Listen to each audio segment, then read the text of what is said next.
అట్లనా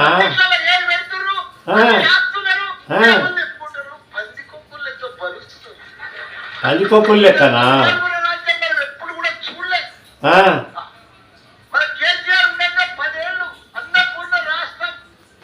మిత్రులారా పందికొక్కులు లెక్క బల్చిర్రు వీళ్ళు. హైదరాబాద్ రంగారెడ్డి డిస్టిక్ చుట్టుపక్కల ఉన్న 2800 ఎకరాల భూమి బయటికి తీసింది సుమారు హైడ్రా. అందులో వీళ్ళ భూములు కూడా చెప్పుకుంటే జనాలు కొడతారు, తిడతారు, సిగ్గుపోతుంది అని ఊకనైనా హైడ్రాని తిడుతున్నారు. పేదోళ్ళ ఇల్లు కొలుస్తారు, అసలు వీళ్ళ భూములు కూడా ఉన్నట్టున్నాయో ఏమో, ఇక చెప్పుకుంటే జనాలు తిడతారని ఇక ఇట్లా మాట్లాడుతున్నాడు. పందికొక్కులు లెక్క బలుస్తారు, అట్లా బలుస్తారు. మీరు బలిచిరు కదరా నాయన 10 ఏళ్ళు. అబ్బాబ్బాబ్బాబ్బాబ్బా.